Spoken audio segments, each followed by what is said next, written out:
Foundation संचालित SRK institute of skills एवं centre for social स्टडीजના સહયોગથી આયોજિત ગીતા સાનિધ્ય જ્ઞાન સત્ર 37માં સૌને મારા દિલથી નમસ્કાર, દિલથી આવકાર.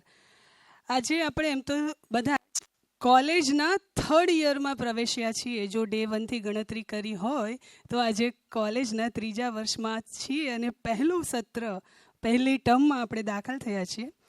અને શ્રીમદ ભગવદ્ ગીતાના 15મા અધ્યાય શ્રી પુરુષોત્તમ યોગના પ્રથમ સત્રમાં આપણી સાથે બે એવા જાજ્વલ્યમાન, દેદીપ્યમાન શિક્ષણ જગતના સિતારા એવા ડૉક્ટર ભદ્રાયુ વશરાજાની અને ડૉક્ટર મહેન્દ્ર ચોટલિયા, આપણે સૌ એમનો તાળીઓનો ગડગડાટથી સ્વાગત કરીએ. તમને કોઈ પ્રશ્ન પૂછે કે કોણ તને ગમે, કોણ મને ગમે, શંકર સમાન અલગારી ગમે, સાંભળજો આ શું છે તે છેલ્લે ખબર પડી જશે.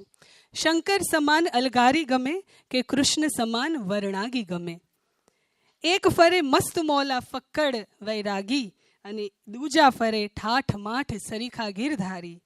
મહેલ હોય કે ઝૂંપડી ન પડે રત્તી ભાર પણ ફરક બેવને, એક કહે ચાલશે ઝૂંપડી હોય કે મહેલ અને દૂજા કહે ફેરવીશ આ ઝૂંપડીને મહેલ તણો. એકના બુસ્કોટની બાઈ વળેલી તોય ચાલે અને દૂજાને એકાદ સડ પણ ન ચાલે. ઈશ્વરને પામવાના રસ્તા છે અનંત, માય ડિયર ફ્રેન્ડ્સ, ઈશ્વરને પામવાના રસ્તા છે અનંત. તેમજ તેવી જ રીતે આ બંનેની દોસ્તી છે એટલી જ સખત. નથી આગળ જવાની હોડ ક્યાંય એકબીજા વચ્ચે, કેમ કે એક બેવના મનને માપીને બેઠા છે આ મનેક છે એવા રંગરાગી, થયા ગીતા સાનિધ્યના અનુરાગી. આ મનેક છે એવા રંગરાગી, થયા ગીતા સાનિધ્યના અનુરાગી. એવા આ બે સતરંગી, વધારે શાન ગીતા સાનિધ્યના અદના આપણા જેવા ભાવાનુરાગીની. તો જોરદાર તાળીઓથી આ બંને વક્તાનું સ્વાગત કરીએ. ફેસબુક ઉપર, સોશિયલ મીડિયા ઉપર તો પરિચય આપણે એમનો જાણ્યો છે, પણ આ એક અનુભવેલો પરિચય છે જે મેં આપની સાથે વહેંચ્યો. તો આ સાથે જ બંને મહેમાનશ્રીઓને ડાયસ ઉપર પોતાનું સ્થાન લેવા માટે વિનંતી કરી અને આપણે રસપાન કરીએ શ્રીમદ ભગવદ્ ગીતાના 15મા અધ્યાય શ્રી પુરુષોત્તમ યોગનો. ઓમ શ્રી કૃષ્ણ પરમાત્માને નમઃ. જય શ્રી કૃષ્ણ. બહુ આનંદનો વિષય છે કે આપ સૌની વચ્ચે હું અને મહેન્દ્ર સાથે ઉપસ્થિત થયા છીએ. થોડો આશ્ચર્યનો એ પણ વિષય છે કે અમે બંને ઊભા રહીને બોલવા ટેવાયેલા છીએ, પણ માસ્તર હોવા છતાં આજે બેસીને બોલવાનો વારો છે. સામાન્ય રીતે એવું બને કે 20 જ શ્લોક જેમાં હોય એમાં વળી 2 જણાની શું જરૂર? આવો પ્રશ્ન ઘણાને થાય અથવા થયો હશે. ન થયું હોય તો થાય તો ખોટું નથી. પણ ગીતામાં જ્યાં આપણે શાસ્ત્રની વાત કરીએ ને ત્યાં અદ્વૈતની વાત કરતા હોઈએ, ત્યાં પછી આ દ્વૈત રચવાનું કારણ શું? 2 જણા કેમ હશે? પણ આપણા શાસ્ત્રો આપણને શીખવે છે કે બંને સત્ય છે. દ્વૈતનો પણ સ્વીકાર છે અને એ સ્વીકાર થશે તો જ અદ્વૈતનો પણ સ્વીકાર કરી શકાશે. આમ તમે જુઓ તો આખું ગીતા છે એ સંવાદની યાત્રા છે. ભલે એમાં કોઈ ઓછું બોલે છે, ભગવાન હોય તો વધુ જ બોલે ને, એટલે ભગવાન વધુ બોલે છે. પણ એ સંવાદની યાત્રાને થોડો પરિચય આપણે સંવાદથી મેળવીએ તો કેમ, એવું વિચારીને કદાચ આયોજકોએ અમને બંનેને સાથે બોલાવ્યા હશે. અમે બે ગણતરના જીવતરના બહુ અદમ્ય સાથીઓ છીએ. એટલે અમે ખૂબ ઊંચા પદે પહોંચ્યા હોય તો એકબીજાને તુકારા સિવાય બોલાવી નથી શકતા. એટલે અમારા માટે તો બહુ આનંદનો વિષય છે કે બંને અહીંયા આવ્યા છીએ. સામાન્ય રીતે એવું પણ કહી શકાય કે સંવાદની યાત્રામાં સંવાદ કરીએ, સંવાદમાંથી વિવાદ થાય તો કાંઈ વાંધો નથી. વિવાદને અંતે વિખવાદ ન થવો જોઈએ, એટલી કાળજી રાખવી પડે. આ વચ્ચે ઘૂસી જાય છે એની જાડી તકલીફ હોય છે. તો અમે સંવાદ અને થશે તો વિવાદ પણ કરવા પ્રયત્નશીલ રહેશું. વિચાર એવો આવ્યો કે આયોજન કેવી રીતે કરવું. SRK ફાઉન્ડેશનનો, કમલેશભાઈનો, તેજલનો, સૌનો આભાર એટલે માનું કે આ બાને અમે ઘણું બધું સાથે રહ્યા અને હજી રહીશું. દિવસના દિવસ યુનિવર્સિટીઓ છૂટ્યા પછી સાથે રહેવાનો મોકો નહોતો મળ્યો, તે આ ગીતા સાનિધ્યએ પૂરો પાડ્યો છે. ખરું સાનિધ્ય અમારી વચ્ચે સાધી શકાયું છે.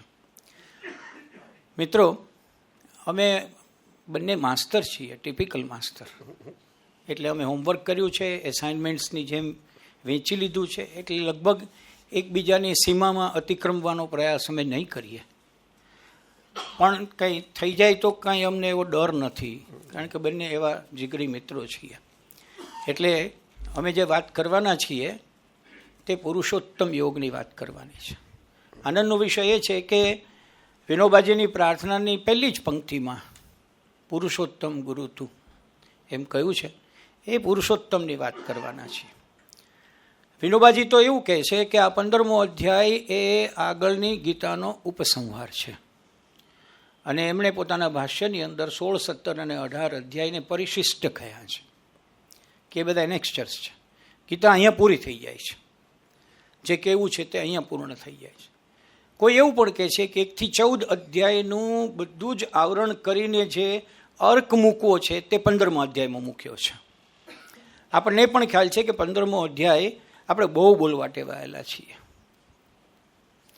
તો 15મા અધ્યાયમાં આપણે જ્યારે પ્રવેશી રહ્યા છીએ ત્યારે એ એક ખ્યાલ આપણા મનની અંદર આપણે સ્પષ્ટ રાખવો છે કે શક્ય બને એટલી સરળતાથી વાત આપણે કરીશું અને એ સરળતા બંને પક્ષે રહે એવો અમારો પ્રયાસ રહેશે. મિત્રો, 15મા અધ્યાયને 4 ભાગમાં વહેંચ્યો છે, જે આપ સૌને ખ્યાલ છે. 1 થી 6 શ્લોક છે, પછી 7 થી 12 શ્લોક, 7 થી 11 છે, 12 થી 15 છે અને 16 થી 20 છે.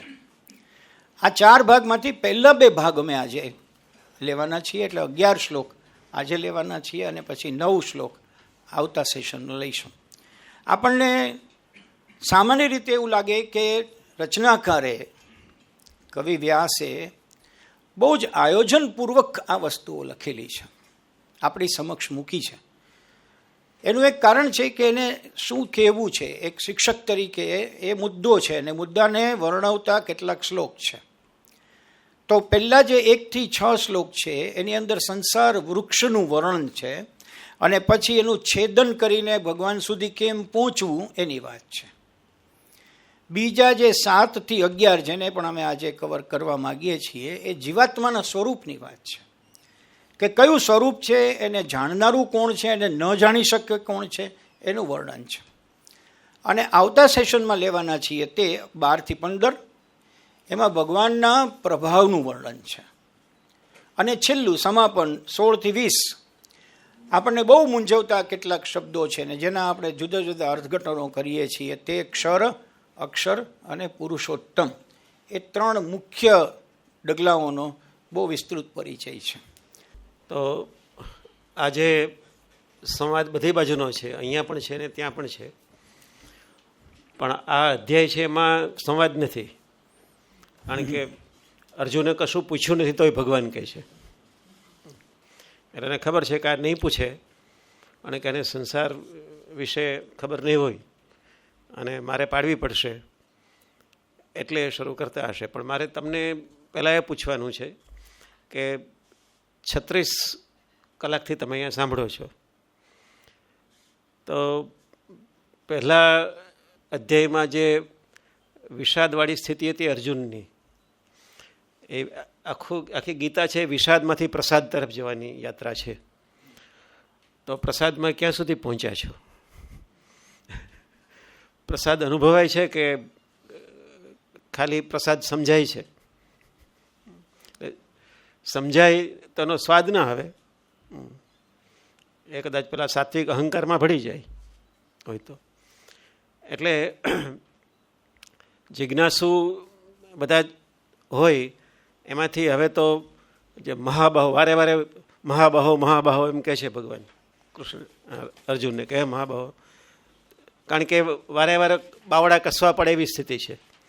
એમાં આજનું જે છે પુરુષોત્તમ યોગનો અધ્યાય, એ અધ્યાય એવો છે કે જેમાં ભદ્રાયુએ કહ્યું એમ કે આગળ જે આવી ગયું છે એના વિશે છે, પણ થોડુંક જુદું પણ છે. જે ખાસ કરીને સંસાર વિષયની પહેલાં કહ્યું નથી. વિરાટ દર્શન કરાવી દીધું છે, પણ એ વિરાટ દર્શન તો આમ આકાશમાં ને હવાય છે, પણ આપણે જે ભૂમિ પર રહીએ છીએ ને અને રોજ જે માથાકૂટ કરીએ છીએ, તો સંસારી તરીકે આપણે ગીતા સાંભળી છે. કારણ કે આખું છે એ શોકમાંથી મુક્તિ તરફ જવાનું છે. તો આ 36 અઠવાડિયામાં 36 અઠવાડિયા થયા ને, એમાં ઘરમાં કંઈ શાંતિ સ્થપાય છે કે કેમ? એવું કોઈ ટીક માર્ક રાખો છો તમે કે આટલા કલાકો ઓછા થયા, પહેલાં આટલી માથાકૂટ થતી હતી? બાકી આપણે ત્યાં બંને બાજુ હોય છે. આપણા જે ઉપનિષદો કે વેદ કે બધા ગ્રંથો છે, એમાં જેનો મહિમા હોય એની સામેની કહેવતો પણ હોય ને કહેવાતું પણ હોય કે ભાઈ સંસાર છે ચાલ્યા કરે, તો હોય ને. હવે સંસાર છે ચાલ્યા કરે એમ કે રમતા રમતા લડી પડે ભાઈ માણસ છે, હસતા હસતા રડી પડે ભાઈ માણસ છે. અને પેલું શેક્સપિયરે કહ્યું તો એમ કે if you prick us do not we bleed, તમે જો અમને ખંજર મારો તો લોહી ના નીકળે. એમ ઘરમાં બોલતા હોઈશું ને કે ભાઈ તું આવું બોલતો અમને ગુસ્સો ના આવે. હવે જેવું એવું બોલાતું ઓછું થયું હોય તો થોડાક મહાબાહુ થયા. એટલે એની વાત નિરાતે આવતી વખતે કરવી જોઈશે. અત્યારે શરૂ કરીએ આપણે કે સંસાર વિશે વાત માંડે છે જ્યારે, ત્યારે આ છે એ એક મૌલિક સમસ્યા છે એવું એક ભાષ્યકારે કહ્યું કે સંસાર એક મૌલિક સમસ્યા છે. હવે મૌલિક શબ્દ આપણામાં આવે એટલે આપણે બધા ભણ્યા છીએ એટલે ઓરિજિનલ એમ લાગે, ઓરિજિનલ સમસ્યા છે. ઓરિજિનલનો અર્થ મૂળથી થાય. ઓરિજિન ઇઝ મૂળ, કે મૂળમાં સમસ્યા રહેલી છે. મૂળની વાત આજે આવશે. જે ઉર્ધ્વમૂળ છે એટલા માટે મૌલિક સમસ્યા કઈ છે આપણા બધાની. કારણ કે સંસારમાં રહેવાનું છે અને શાંતિથી રહેવાનું છે, અને કેટલું અઘરું છે એની બરાબર અનુભૂતિ છે. શાંતિ થાય તો સારું, એવું ઓમ શાંતિ શાંતિ આપણે પ્રાર્થના કરતા સ્કૂલમાં ત્યારથી કહેતા આવીએ છીએ. તો એમાં આગળ ધપાયું છે કે કેમ? તો એ મૌલિક જે સમસ્યા છે એ સમસ્યા માટે હવે વાત સીધી કરે છે કે આ બધું જેવું, પણ હું તમને સંસારની વાત કરું. સંસાર શું છે તે? સંસાર શબ્દ છે, જો ગીતા કે કોઈ પણ ભારતીય દર્શન વાંચીએ ત્યારે એની વિભાવના એના શબ્દો પરથી જવું પડે કે સંસાર શા માટે કહ્યો છે. સંસરતી, જે સતત સરતો રહે છે. ફ્લોઈંગ, ઇટરનલી ફ્લોઈંગ, એ વહ્યા જ કરે છે. એ નદી છે. નદીનું રૂપક પણ આપણે ત્યાં છે કે નદી છે એ ચાલે જ રાખે છે. એમ સંસાર છે, સંસાર ચાલતો રહે છે. તો સંસારમાં બધું ચાલે. એ સંસાર છે એ ચાલ્યા કરે, એ આપણા માટે ઘણીવાર આશ્વાસન તરીકે આપણે લેતા હોઈએ છીએ કે ભાઈ ઝઘડો થોડોક થઈ ગયો ને મારામારી થઈને થાય તો સંસાર છે ચાલ્યા કરે. જો આશ્વાસન તરીકે લઈએ તો સુધરાય નહીં, તો એમાંથી બહાર ના નીકળે. પણ એ આપણને વાગતું હોય, ચાલ્યા શા માટે કેમ ચાલ્યા કરે, એની સામે પડવું હોય ત્યારે થાય. તો એને માટે સમજાવે છે. અને જે શ્લોક છે એ આપણે તમે જાણતા જશો આમ તો એના શબ્દો છે આપણે જોઈ લઈએ કેટલાક. કે ઉર્ધ્વમૂલમ અધઃશાખ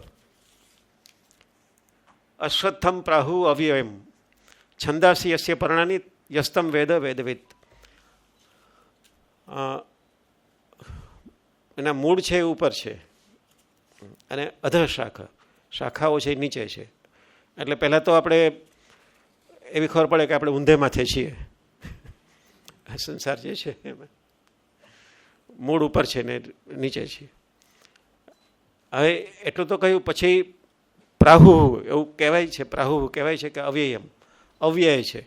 અવ્યય છે એટલે સતત ચાલતું રહે છે, જે અવિનાશી છે એવું છે. એનો જેનો વ્યય થતો નથી. વ્યય થતો નથી એટલે અટકતું નથી એટલું જ નહીં, બંને જાતના શબ્દો છે. આપણે સંસારને નાટક પણ નાટક કહીએ છીએ કે તો નાટક ચાલે રાખે, પણ નાટકને બે રીતે જોઈ શકાય.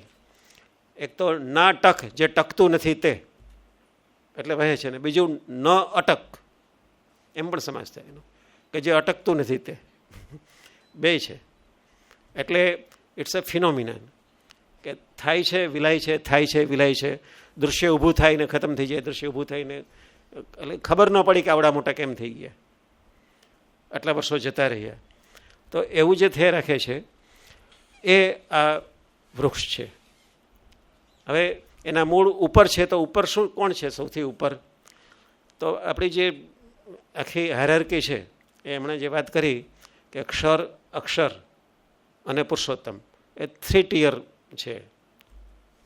એમાં ઘણીવાર એવું થતું હશે લોકોને કે આ બધા અલગ અલગ લોકો હશે, આ બધા જે નામ બોલીએ કે બ્રહ્મા ને વિષ્ણુ મહેશ ને ઈશ્વર ને બધા અલગ અલગ હશે. બધા અલગ અલગ નથી, એ બધા એક જ છે, પણ જે જાતની ડ્યુટી કરે એ પ્રમાણેના નામ પડે. જેમ કે હું ઘરે ચા બનાવું છું કે રોટલી વણું છું, તો ચા બનાવું ત્યારે હું ચાકર કહેવાઉં, અને રોટલી વણું તો વણકર કહેવાઉં, પણ હું છું એ જ. એવી રીતે આ બધા નામ આવે ત્યારે જોવાનું કે આ છે એ બધા જુદા. એવું નહીં વિચારવાનું કે આ પુરુષોત્તમ આવા છે ને આ બ્રહ્મા આવા છે ને આ આવા છે ને, એ બધા જે તે ખુરશી પર બેસે એટલે એવા થઈ જાય, એ બધા છે. તો પણ એમાં સૌથી ઉપર છે એ પુરુષોત્તમ. પુરુષ અને ઉત્તમ બે શબ્દો છે. ઉત્તમનો અર્થ થાય શ્રેષ્ઠ, પણ એવો ના થાય. આપણે ઉત્તમ છે, ઉત્ત એટલે ઊંચું, સૌથી ઊંચું, સર્વોચ્ચ, સુપ્રીમ, એ સૌથી ઉપર છે. એટલે બીજા છે એને નીચે આવશે, જ્યારે હાયરાર્કી આવશે ત્યારે, કે એ સૌથી ઉપર છે. અને ત્યાંથી બધું આવે છે. જે કંઈ ચિનગારી આવે છે, એક જ દે ચિનગારી, એ ચિનગારી એક જ આવી છે ત્યાંથી. પછી બીજા કામ સોંપ્યા છે બીજાને, એ બધાને. એટલે એ ઉર્ધ્વમૂલ ત્યાં છે, ત્યાંથી બધું નીચે ઉતરે છે. અધ શાખા, શાખા નીચે છે. એમાં સૌથી પહેલાં છે એ બ્રહ્મા આવે છે. એટલે બ્રહ્મા, વિષ્ણુ અને મહેશ એ ત્રિમૂર્તિ કહેવાય છે ને આપણે, અને નારાયણભાઈ, બધા એક શબ્દ નારાયણ છે બધા માટે, એ નારાયણ છે. તો આ ત્રણેય છે એમાં કામ સોંપેલા છે. કે બ્રહ્મા છે એનું કામ આખું રચના કરવાનું, કલ્પ કરવાનું છે, રચના કરે છે, બધાને એસાઇન કરે છે. બ્રહ્માએ એ કામ ઈશ્વરને સોંપ્યું છે. ઈશ્વર છે એ મેનેજર છે આખી આપણે જે સંસાર ચાલી રહ્યો છે. એટલે આપણે વારે ભગવાનને યાદ કરીએ કે ભગવાન ભલું કરજે, એટલે એ ઈશ્વર કે ભગવાન. તમે જો ગીતામાં ઈશ્વર શબ્દ બહુ ઓછી વાર આવે છે, આખી ગીતામાં બહુ જ ઓછી જગ્યાએ ઈશ્વર શબ્દ આવ્યો છે. જે રાજ હકુમત ચલાવે ને ઈશ્વર કહેવાય, ગુજરાતી એ થાય. ઈશ્વર એટલે રાજ ચલાવવું, ઈશ્વરનું રાજ્ય છે આખું, એ ઇઝ રેઇનિંગ ઇટ.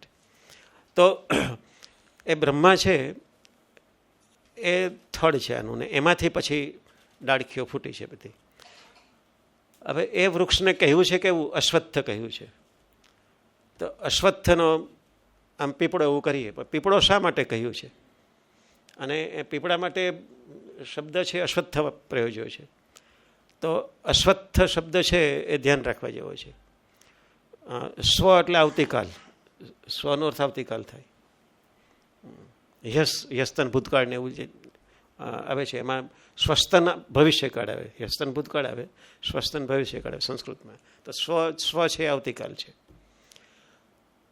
તો અસ્વસ્થ, જે આવતીકાલ સુધી ટકતું નથી તે, એને અશ્વત્થ કહેવાય. એટલે શબ્દ અમસ્તો નથી આપ્યો. બધા શબ્દોને બરાબર જો આપણે ખોલીને જોઈએ એવી રીતે જ સમજાય. ભારતીય દર્શનને સમજવા માટે જ કરવું પડે. તો એ ટકતું નથી ક્યારેય. પણ આપણે તો કાયમી જોઈએ ને, પરમનન્ટ પોસ્ટ જોઈએ, જે જોઈએ કશુંક તો સ્થિર થવાય એમ. હવે બધું અસ્થિર છે, એમાં સ્થિર કેવી રીતે થઈ શકાય? એમાં સ્થિર થવાનું વિચારવું એ જ એનોમલી છે, એ અશક્ય જ છે. અત્યારે આપણે બેઠા છીએ, આ ક્ષણે આપણે 1 મિનિટના 1,00,000 કિલોમીટરથી વધારે ઝડપે ફરી રહ્યા છીએ અત્યારે, નાવ, હિયર એન્ડ નાવ. એમાં આપણે સ્થિર થવું છે. એટલે સંસારને વળગી રહ્યા છીએ. પણ જો જાણીએ તો, હવે શા માટે આ જાણવાનું છે? તો જેમાંથી છૂટવું હોય એને ઓળખવું તો પડે ને. એટલે સંસારથી છૂટવું હોય તો સંસારની તમને ખબર હોવી જોઈએ કે ભાઈ કૂતરું છે તો દોડશે ને કરડશે, ગાય હોય તો ઢીંક મારશે. તો કઈ રીતે બચાવ કરવો એના પર આધાર રાખે છે. તો એ સંસારને ઓળખવાનું કહે છે. પણ સંસારને તો ઓળખવાનો બીજું પણ છે સાથે સાથે, એ છે કે કોને બચવાનું છે સંસારથી, એમાંથી કોને નીકળવાનું છે? જીવે નીકળવાનું છે, આપણે નીકળવાનું છે. તો પોતાની સમજવો પડશે ને. હવે બેમાંથી કયું અઘરું પડે એવું છે? બે એકબીજામાં ફસાયેલા છે. એટલે એક એવો આખો ફિલોસોફિકલ પ્રોબ્લેમ છે કે સંસાર આપણી અંદર છે કે બહાર છે? આપણે સંસારમાં છીએ કે સંસાર આપણી અંદર છે? તો બંને બાજુ છે. આપણી અંદર છે ને બહાર છે, બે બાજુ છે સંસાર. તો આપણને પણ ઓળખવા પડશે. એ બેયની આપણી ઓળખાણ અગાઉ બહુ આપી દીધી ઘણા બધામાં.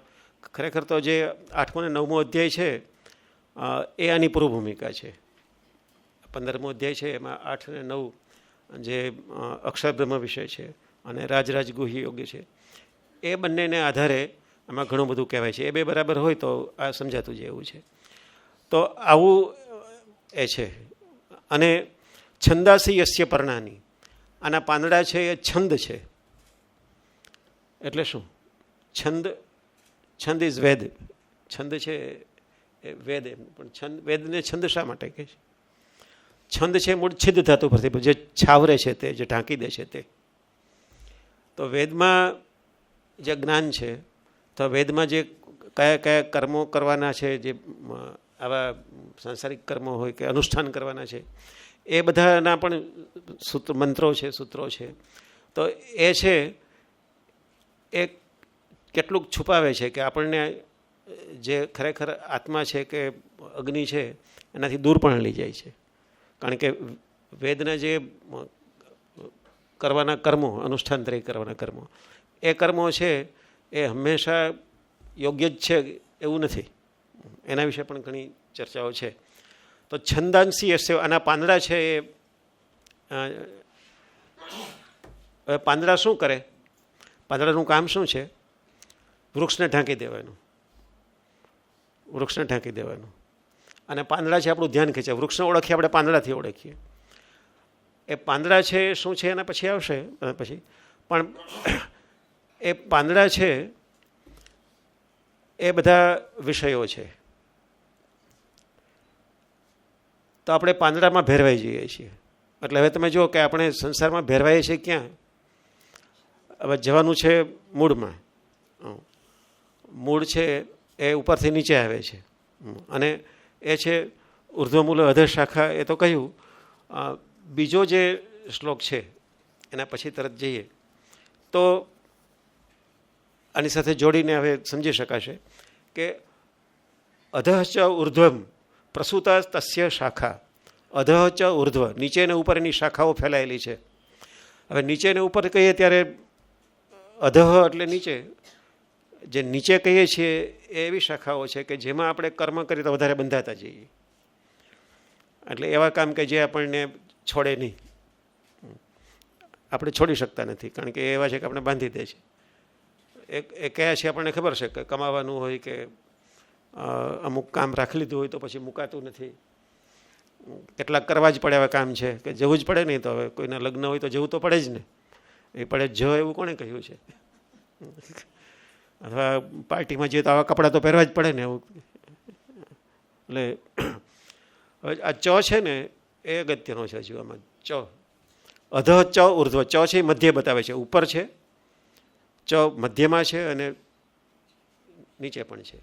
તો સંસારિક આપણા લોકોએ શું કરવા, શું સમજવાનું છે કે બે જાતના કર્મો કરવા પડે. એક કર્મો જે બાંધે છે તેને બીજા છૂટા જે છોડીએ છીએ તે જે કર્મ ફળ ભોગવી લઈએ અને કર્મ આપણને મુક્ત કરે તેવા કર્મો. કારણ કે આપણને ખબર છે કે ખરાબ કર્મો કર્યા હોય તો પછી બીજો જે જન્મ મળે એ જન્મમાં તમારે એ ભોગવવા પડે. એટલે ભોગ યોનિમાં જાય. એ બધી કીટ જીવ યોની છે. અને પછી એમાંથી પાછા ઈશ્વર છે પાછા મૂકે અને મનુષ્ય જન્મમાં. અને મનુષ્યને જ માત્ર કર્મનો અધિકાર છે. તો જે વખતે એવા કર્મ કરો કે સાત્વિક કર્મ કે ઉપર જવાય એવા હોય તો એમાં ઉપર પણ જવાય, નીચે પણ જવાય. Means you have a choice. આપણી પાસે ચોઈસ છે. રાખના રમકડા ભગવાને મોકલા એટલે પાછા એવા ને એવા જવાના કે જેવી હતી જ્યોંકી ત્યો ધરી ધરી ચદરિયા, જેવી હતી એવી ધરી દીધી, એવું નથી. તો એ બંને તરફ ફેલાયેલી છે શાખા. ગુણ પ્રવૃદ્ધા વિષય પ્રવાલા. ગુણ પ્રવૃદ્ધા, પ્રવૃદ્ધા એટલે વિકસી ગયેલા ઘણા બધા ગુણ. 3 ગુણો છે, આગળ વાત આવી ગઈ છે. હવે આ 3 ગુણ છે એનાથી આ પેધી ગયેલા છે. પ્રવૃદ્ધા છે આ છે વિષય પ્રવાલા, પાંદડા છે, કૂંપળો છે, એ બધા વિષયો છે. પણ પેધી ગઈ છે શું? શાખાઓ. હવે આ 3 ગુણ કયા છે એ બધાને ખબર છે ને? એને ગુણ શા માટે કહે છે? કોઈને ખબર છે? વાત થઈ છે આગળ. અને ગુણ કહેવાય, સત્ય રજસ તમસ એને ગુણ કહેવાય. આગળ એક આખો પાર્ટ આવી ગયો છે 3 ગુણો. આની 14મા અધ્યાયમાં જ છે, 14મા અધ્યાયમાં જ છે. ગુણ શબ્દનો અર્થ થાય દોરી. ગુણ એટલે દોરી, એટલે બાંધે છે. ગુણાકાર કરીએ છીએ આપણે ગુણિયું જે હોય છે ષણ, એને ગુણિયું કહીએ છીએ, કારણ કે એ દોરીમાંથી બનેલું છે. ગુણ એટલે દોરી જ થાય એનો અર્થ. તો એ 3 દોરીઓ છે એનાથી આપણે બંધાયેલા છીએ. એ દોરી જે છે એ પેધી ગઈ છે. એટલે એ 3 ગુણવાળી પ્રકૃતિ છે. એટલે પછી એમાંથી બાકીની બધા પંચમહાભૂત અને બધી ઇન્દ્રિયો અને વિષયોને બધું ઊભું થાય એમાં. એટલે આ ગુણોને પોઝિટિવલી જોવાના કે નેગેટિવલી જોવાના છે? ગીતાવાળાએ, ગીતા સમજવા કે કરવાવાળાએ ગુણો જોઈએ કે ન જોઈએ? જોઈએ. આપણે જન્મીએ ત્યારે ગુણો સહિત જ જન્મીએ. 3 ગુણોથી જ બને પ્રકૃતિ બની છે, કારણ કે પ્રકૃતિમાંથી આપણે આવ્યા છીએ. તો 3 ગુણોથી જ 3 ગુણો બધાનામાં છે.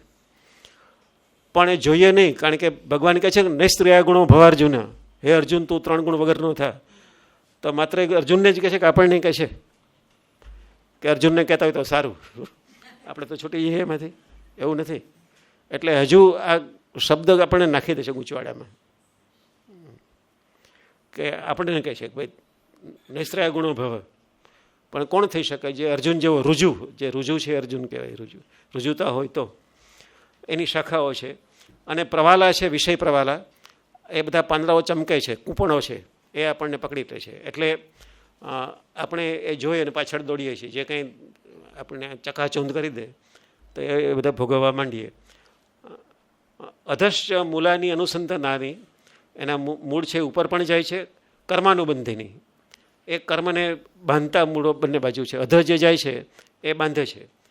મનુષ્ય લોકમાં આપણે રહીએ છીએ તો એમાં જે શાખાઓ અધઃ નીચે જાય છે એ મૂલાની અનુસંધતાની, એ જે મૂળ છે એ મૂળને અનુસંતતાની ફેલાવે છે. એટલે એ બાજુ આપણને પહોંચાડે છે. એટલે આટલામાંથી આપણે કેટલું સમજ્યા? નંબર 1 કે સંસારી છીએ એટલે બધું ચલાવી લેવું ને તો ચાલે ને, આવું તો હોય જ ને. અક્સેપ્ટ કરશો તો તમે તમારી જાતને બચાવો છો. ડિફેન્સ કરશો તો બદલાશે નહીં. તમે જે વસ્તુને સ્વીકારો કે તો આવું જ હોય ને, તો નહીં થાય. પહેલાં નકારો એને કે ના, આવું તો મારે નથી ચાલવા દેવું. એક કહેવા માટે મહાબાહુ થવું પડે, પહેલવાન થવું પડે. બીજું કે છૂટ છે, ઉપર જવાની નીચે જવાની બંને છૂટ છે. એ છૂટ આપણે લેવી છે. એને માટે ગુણમાંથી છૂટવાનું છે. ગુણમાંથી છૂટવા માટે પેલા વિષયો છે એમાંથી બહાર નીકળવું પડે. વિષય અને બધું ઇન્દ્રિયોને બધું બીજા અધ્યાયથી બધામાં જ આવે છે. એટલે એ કહેવાની જરૂર નથી. ઇન્દ્રિયો જેનો વિચાર કરે, જેનું સપનું જોવે, જેની પાછળ પડે, એ બધા વિષયો છે. જેને મનમાં વાગોડે એ બધા જ વિષયો છે. આપણે એનાથી જ ચાલતું હોય છે. એટલે મન કેવી કેવી તકલીફ કરે છે એ બધું આવશે હવે. તો આવી રીતે આનો પ્રારંભ થાય છે કે સંસાર આ છે. એટલે એ ચાલ્યા કરે જો આપણો સહકાર હોય તો. આપણા સહકાર વગર આપણનું કોઈ અપમાન પણ ના કરી શકે. એટલે આપણે સંસારમાં પીડાતા હોઈએ તો કારણ કે આપણે સહકાર આપીએ છીએ. એ સહકાર આપવાનું બંધ કરવું જોઈએ. એટલું આમાંથી થાય છે. પહેલા 2 શ્લોકની બહુ વિસ્તૃત વાત મહેન્દ્રએ કરી. માત્ર થોડું ઉમેરવાનો એ પ્રશ્ન થાય કે સંસાર કેવો છે? તો યુ કેનોટ શો ધ સંસાર. સંસાર એ એવો શબ્દ છે કે જે ક્યાંય દેખાતો નથી છતાં છે, એ આવે છે. અને છતાં આપણને હેરાન કર્યા કરે છે. બાપુજી ગુજરી ગયા, દાડો ન કરો તો સંસાર આપણને હેરાન કરે, સમાજ આપણો હેરાન કરે. સમાજ ક્યાંય દેખાતો નથી, અને જે દેખાતા નથી એ હેરાન કરે, એને પહોંચી શકવું બહુ મુશ્કેલ હોય છે. શત્રુ સામે હોય તો વાંધો ન આવે, પણ મિસાઇલથી એટેક કરતા હોય તો ક્યાં છે એને ખબર નથી પડતી. તો તમે જેને દેખાડી નથી શકતા તે સંસાર છે. એનું રૂપ દેખાતું નથી, એનું સ્વરૂપ દેખાતું નથી, છતાં એની હાજરી છે. આજે ઉર્ધ્વ મૂળવાળી વાત કરી, એનો એક અર્થઘટન એવું પણ છે કે વૃક્ષ કોઈ દિવસ ઊંધું ન હોય. આપણે તો મૂળિયા નીચે હોય એવું જ વૃક્ષ જોવા ટેવાયેલા છીએ, પણ અહીંયા ઊંધા વૃક્ષની કેમ કલ્પના કરી હશે? કદાચ એવું પણ બને કે અહીંયા ઉર્ધ્વનો અર્થ ઉત્કૃષ્ટ છે, ઉચ્ચ છે. ઉર્ધ્વ એટલે ઉપર અને અધ એટલે નીચે. શાખાઓ નીચે છે અને મૂળ ઉપર છે. વિકસે છે તે પહેલાં મૂળ, અને મૂળ વિકસે છે માટે શાખાઓ વિકસે છે.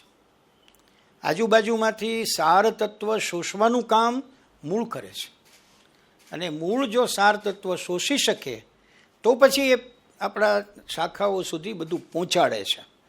એટલે એક અર્થ એવો પણ થાય કે ઉપર તત્વ જે છે, જે ઉત્કૃષ્ટ છે, જે ઈશ્વર છે, એ તરફ જેટલું આપણું ધ્યાન રહેશે અથવા જેટલું આપણને ઉપરથી શોષાતી શ્રેષ્ઠ વસ્તુઓ મળશે, એનાથી આપણી શાખાઓ વિકસશે. હવે જે મહેન્દ્રે કહ્યું એ સીધી વાત છે કે તમે સંસારના વિકાસમાં પડ્યા રહેશો અથવા સંસારની કોમેન્ટમાં પડ્યા રહેશો તો એનો અર્થ એવો કે તમે સાર તત્વ નથી લઈ રહ્યા. છે તો બધું ઉપર થાળ ભર્યો છે, 56 ભોગ ઉપર છે, પણ એ 56 ભોગમાંથી મારે શું આરોગવું એ એમણે મારી ઉપર છોડ્યું છે. અને એમાં જે આપણે ખાસ કરીને કહેતા હોય છે કે સંસાર વૃક્ષ છે એ ત્રિગુણાત્મક શાખાઓવાળું છે. તો એ 3 ગુણવાળી વાત આપણે અગાઉ એ પણ વાત કરી ગયા છીએ કે હકીકતમાં સુખ અને જ્ઞાન આ બે જો આપણી પાસે આવે તો આપણો સત્વગુણ બંધાય છે, સુખ અને જ્ઞાનથી.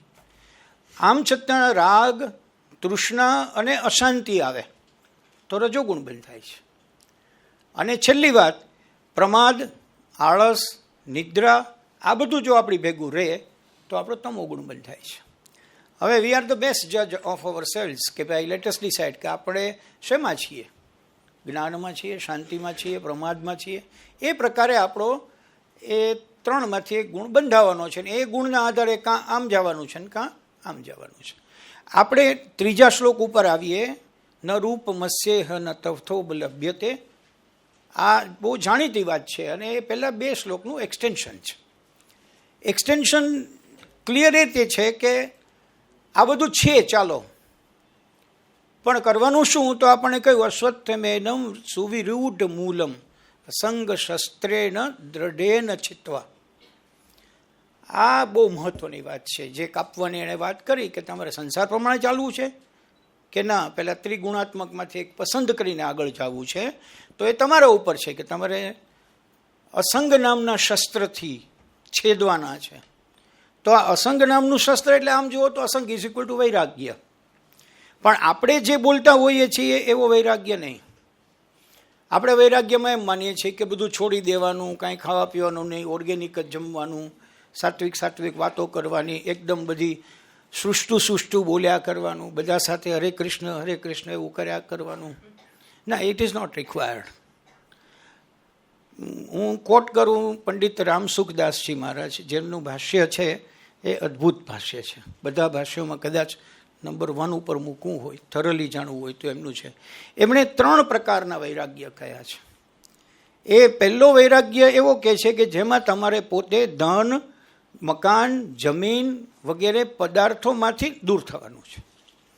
અને એમણે બહુ સુંદર વાત કરી છે કે દૂર થાવ એનો અર્થ એવો નથી કે ખરીદવાના નથી કે એનું કાંઈ કામ કરવાનું નથી. ખરીદ્યા પછી મારી પાસે આટલું છે. તમને ખબર છે ઘણા લોકો લેટર પેડમાં એટલા બધા હોદ્દાઓની બાજુમાં લિસ્ટ બનાવે, એ આનંદ માટે જ હોય, હું આટલી જગ્યાએ હોદ્દેદાર છું. તો એમ કહે છે કે એ વૈરાગ્ય નથી. છો તો વાંધો નથી, પણ એનું અભિમાન તો તમારી સાથે રહે તો તમારાથી એ પહેલું વૈરાગ્ય થયું નથી એમ કહી શકાય. તો આ છૂટવું જોઈએ. બીજા વૈરાગ્યમાં એ કહે છે કે તમારા પોતાના માતા પિતા, પતિ પત્ની વગેરે બાળકો બધા જ જે છે, ઇન્ક્લુડિંગ મિત્ર, ઇન્ક્લુડિંગ પડોશમાં, અમારે સોસાયટીમાં હોય તો તમારે જવું જ પડે ના, એ બધું જ એમાંથી જો તમે છૂટો તો એ બીજું વૈરાગ્ય છે.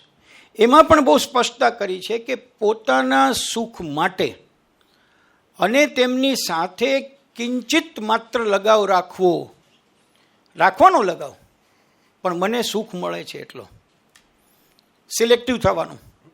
પછી ખેંચાઈ જઈને પણ આપણે જાગવું પડે. હોળી પ્રગટાવે તો અમે અડધી રાત સુધી જાગીએ, એ ગણતરીમાં લેવાય એટલા માટે મારે નથી કરવાનું. મને મજા આવી, હોળીની ઝાળમાંથી મને સરસ તાપ મળ્યો અને શાસ્ત્ર પ્રમાણે મારા શરીરને જે ગરમી મળવી જોઈએ મળી ગઈ, તો હવે હું સૂઈ જાઉં, ઊંઘ આવે છે તો વાંધો નથી. તો એ એટલા પૂરતો વૈરાગ્ય થયો મિત્ર, પતિ પત્ની દરેકમાં. એનો અર્થ એવો પણ થયો મહેન્દ્ર કે તમારે પતિ પત્નીને એકબીજાને છૂટ આપતા શીખવું પડે. જે અત્યારના કહેવાતા મોટિવેશનલ સ્પીકરો બહુ સ્પેસ આપો કહે છે, તો એ સ્પેસ આપવી એ વૈરાગ્ય નંબર 2 છે. હું પિક્ચર જોવા જાઉં એટલે મારી પત્નીને પિક્ચર ન ગમતું હોય તો પણ આવવું જ પડે એવું જરૂરી નહીં, એ મુક્ત છે. આ બીજો વૈરાગ્ય. અને ત્રીજા વૈરાગ્યની વાત છે કે જે વાસ્તવિક વૈરાગ્ય છે, પોતાના શરીરથી છૂટવાનું છે. તો અહીંયા જે આપણી સાથે વાત કરેલી છે, તો એ આવા અસંગ શસ્ત્ર લેવાના છે ને એનાથી તમારે ધીમે ધીમે તમારું જોડાણ છોડવાનું છે. જો સાત્વિક તમારું જોડાણ રહેવાનું છે. મીરાબાઈની વાત હું ને તમે બહુ સારી રીતે જાણીએ છીએ, કેવી રીતે કૃષ્ણનો લગાવ થયો. સાવ જુઓ તો ચમત્કારિક રીતે થયો, અને આમ જુઓ તો આપણને એમ થાય કે આવી વાતમાં એને કૃષ્ણ સાથે લાગી ગયું. આપણને ખ્યાલ છે સાધુ આવ્યા હતા અને એના સાધુ ઘરમાં રોજ પૂજા કરે ને એમાં એક મૂર્તિની પૂજા કરે, અને મીરાબાઈએ જઈને પૂછ્યું હશે કે તમે શું કરો છો, તો કે અમારા ભગવાન છે, કૃષ્ણની મૂર્તિ છે, હું એની પૂજા કરું છું. મીરાબાઈ બેસે, નાનકડી ઉંમરની છોકરી છે, તો એણે પછી કહ્યું કે તમે મને નીકળી જાઓ છો તો મને આ મૂર્તિ આપતા જાઓ. તો એણે કહ્યું ના, એ મૂર્તિ ન અપાય, એ તો મારા ભગવાન છે. તો એ તો નીકળી ગયા. અને પછી આજકાલની છોકરીઓની જેમ જ કદાચ મીરાબાઈએ થોડા કજિયા કર્યા હશે કે ભાઈ મને આ જોઈએ છીએ. પણ કોણ જાણે સાધુને એમ થયું, જો આ જે પ્રાપ્ત થયું ને એ તમને ઈશ્વરે ગોઠવેલી યોજના મુજબ પ્રાપ્ત થયું. હવે મીરાબાઈના મા બાપે પાછળ જઈને સાધુને કીધું કે ભાઈ દઈ દે ને બીજી લઈ લેજે, તું કામ અહીંયા આવ્યો, થોડાક વાર ને માથાકૂટ કરી જશ, એના કરતાં સમજી જા ને, તું તો સમજુ છો ને, એ તો નથી, એવું કીધું હોત તો એ ગોઠવેલું નહોતું, ઈશ્વર ગોઠવેલું નહોતું. આમાં એક વચ્ચે ક્યાંક શબ્દ આવે છે કે પરમ પ્રાપ્તિ માટે તમે થતું હોય, કેટલું પરમ પ્રાપ્ત થાય. એ સાધુને થોડા દિવસ પછી થયું એટલે હી કેમ બેક અને એણે મૂર્તિ આપી દીધી એટલે મીરાબાઈને સંતોષ થયો અને એણે ભેગી રાખી. ઉંમર થઈ એટલે પરણાવ્યા તો મેવાડ ગયા તો લગ્નની ભેગા લઈ ગયા. તો રાણાએ કીધું કે હવે લગ્ન થઈ ગયા, તો કે ના, મારા લગ્ન તો આની હારે થયા છે, મેરે તો ગિરધર ગોપાલ દૂસરો ન કોઈ. તો જે છૂટ્યું નહીં એ પરમની કોઈ યોજનાના એક ભાગરૂપે હતું, તો એ વૈરાગ્યને વ્યાખ્યામાં ક્યાંય આવતું નથી. ઘણા એમ કહી શકે તો મીરાબાઈને આસક્તિ થઈ ને, મૂર્તિની આસક્તિમાંથી તો લપણાણા, એમાં ના પડ્યા હોત તો. આપણી આસક્તિ નથી, એ પેલું ઉર્ધ્વ જવાની પ્રક્રિયાનો એક નાનકડો ભાગ છે.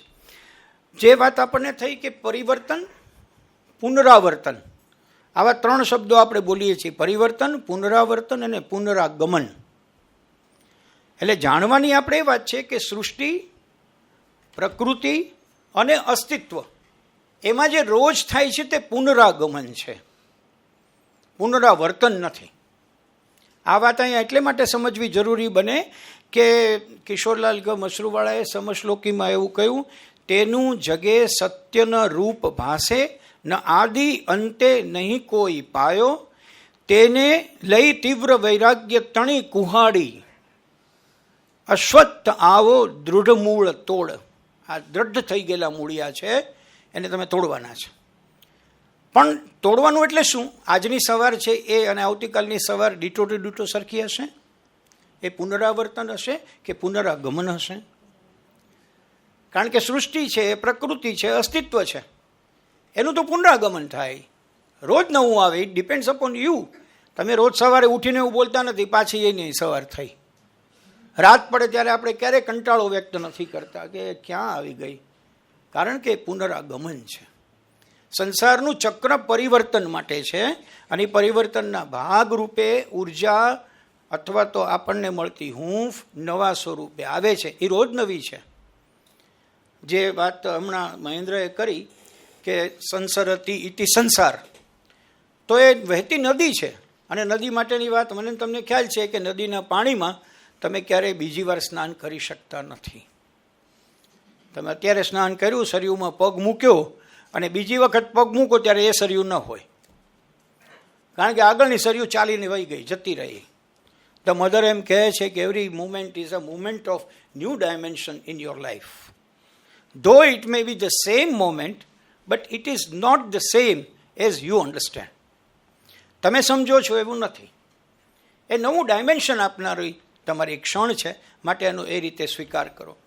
મિત્રો, ગીતાનો સાર જેને આપણે કહીએ એ આ અસંગ શસ્ત્રને એ છે, અસંગ શબ્દમાં છે, અનાસક્ત. ગાંધીજીએ તો આખા ગીતાના નાનકડા ભાષ્યનું નામ જ અનાસક્તિ યોગ આપ્યું. પૂરા ગીતાનું ભાષ્ય ટૂંકમાં કર્યું, છતાં પણ એણે અનાસક્તિ યોગ આપ્યું. એમણે તારવ્યું કે સાર આટલો, જોડાવાનું છે પણ સાવ ચોંટી જવાનું નથી. દરેક મિત્રને મળીએ ત્યારે જો જુદા પડીશું તો જ બીજી વાર મળવાની મજા આવશે, એ આપણે યાદ રાખવું પડે. તો એ અનાસક્તિઓ, ગાંધીજીએ તો કમલેશભાઈ સુંદર મજાની વાત લખી છે કે 38 વર્ષના આચરણ પછી મારું આ ભાષ્ય લખાયું છે, એવું આચરણયુક્ત ભાષ્ય કદાચ વિશ્વમાં કોઈનું નહીં હોય. પહેલાં હું જીવ્યો છું અને પછી એનું કામ હું અત્યારે કરી રહ્યો છું લખવાનું. પણ એકદમ ટૂંકમાં, મેં અગાઉ પણ એકવાર કહ્યું તો આપને યાદ હોય તો કે ગાંધીજી 5મા અધ્યાય વખતે કે ગાંધીજી એટલા બધા ક્લિયર છે કે કેટલાક શ્લોકમાં એને લખ્યું છે કે આનો અર્થ આવો થાય છે, મારા મનમાં ઉતર્યો નથી, તો ત્યાં એણે હથિયાર હેઠું મૂકી દીધું છે. એ પણ એની અનાસક્તિ છે કે ભાઈ મારે એમાં પડવું નથી. ઓકે, આપણે આવીએ ચોથા. તત પરમ તત્ પરિમાર્ગિતવ્યમ યસ્મિન ગતાન નિવર્તન્તિ ભૂયઃ તમેવ ચાદ્યમ પુરુષમ પ્રપદ્યે યતઃ પ્રવૃત્તિ પ્રસૃતા પુરાણી. મેં પહેલી વખતે કહ્યું તો મારો લગાવ બહુ જ સમશ્લોકી સાથે છે. શોધી પછી તે પદને પ્રયત્ને, પહેલાં શોધવાનું છે, શોધી પછી તે પદને પ્રયત્ન. તતઃ પદમ એવો શબ્દ પ્રયોગ છે, તતઃ પદમ. સ્વામી શ્રી સચ્ચિદાનંદજી વાત કરે છે કે સંસારમાં 5 પદ છે. તતઃ પદમ એટલે કયું પદ? સંસારમાં 5 પદ છે. પહેલું માતૃપિતૃ પદ, બીજું પતિ પત્ની પદ, ત્રીજું રાજપદ, ચોથું ગુરુપદ અને 5મું પ્રભુપદ. આ જે 5મું છે એ પદની શોધ આપણે કરવાની છે. તો શું થશે? જે એમાં કહ્યું એ પ્રમાણે જ્યાં પહોંચનારા ન પડે ફરીથી. એ એવું પદ છે કે જ્યાં તમે એક વખત પહોંચી જશો તો આ સંસારમાં પાછા નહીં પડો, એવું પદ તમે શોધો. માતૃપિતૃ પદમાં પાછા પડવાના છો, કારણ કે માતા થતી વખતે કે પિતા થતી વખતે જેટલો આનંદ હોય એ વૃદ્ધત્વમાં એ બધો આનંદ સોસરવો નીકળે છે. આપણે બધાનો અનુભવ છે. એટલે આપણને ઘણામાં લોકોને અફસોસ થતો ભારી કરી આખી જિંદગી ખર્ચી નાખી અને દીકરો વિદેશ જઈને બેઠો છે, એવું આપણને થાય છે. તો એવું પદ પ્રાપ્ત કરો કે જ્યાં ગયા પછી એનો અફસોસ તમને ન રહેતો હોય. અસંગ કેળવીને પછી ઓરિજિનલ સોર્સમાં પાછા ફરો. ઓરિજિનલ સોર્સ ઉદ્ધવ મૂળ સોર્સ એ છે જ્યાંથી તમને સાર તત્વ શોષિત થઈને પ્રાપ્ત થઈ રહ્યું છે. અને પરિમાર્ગિતવ્યમ એવો શબ્દ આમાં છે. પરિમાર્ગિતવ્યમ યસ્મિન ગતાન નિવર્તન્તિ ભૂય. પરિમાર્ગિતવ્યમ એટલે કશુંક નોખું અનોખું શોધવા માટેનો પ્રયત્ન. આપણો પ્રયાસ એવો છે કે હંમેશા કંઈક નવું શોધવું છે, અને એ શોધીને આપણે એવા પરમપદ ઉપર જવાનું છે કે જ્યાં ગયા પછી આ સંસાર નામની એની એ ઘટમાળ પાછી આપણને મળે નહીં. આવા ત્રીજા અને ચોથા 2 શ્લોકનું અર્થઘટન છે. 10 મિનિટ તમારી. હા, તો સંસાર વિશે થોડીક વધારે ઓળખાણ થઈ. ભદ્રાયું જે કહ્યું એમાં એક કે સંસારમાં પાછા ફરાતું નથી, પાછું આવવાનું નથી. એટલે એવું થાય છે તમને કે એટલે સંસાર છે એ માંડવાનો જ નહીં, કે ફરીથી અહીંયા આવાશે જ નહીં, જંગલમાં ભાગી જવાનું કે મરી જાય તો જ એવું થાય. સંસાર મેં કહ્યું ને કે અંદર છે, એ અંદર જે સંસાર ચાલે છે એમાં નહીં આવવાનું. જે છૂટવાનું છે એ સંસારની ગડભાંજમાંથી, સંસારની જે મુશ્કેલીઓ થઈ છે એમાંથી. અને એ બધું શા માટે થાય છે? તો બધાના મૂળમાં પેલા 3 ગુણ છે. કારણ કે નિયમ એવો છે કે જ્યાં સુધી 3 ગુણની ઉપસ્થિતિ હોય ત્યાં સુધી જ કર્મના નિયમો લાગુ પડે, પછી કર્મના નિયમો લાગુ ના પડે. કારણ કે તમે જે કરો છો એમાં અકર્તા ભાવ છે, તમે તો કોઈ ગુણ છે નહીં. એટલે જે કરો છો એ કર્મ અકર્તા ભાવ, એટલે કર્મ તરીકે જ કરો છો. મેં કર્યું છે એટલે મને એમ થવું જોઈએ, ફળ નથી, કશું નથી એમાં. તો એટલે સંસારમાંથી આપણે જુદા પડી ગયા.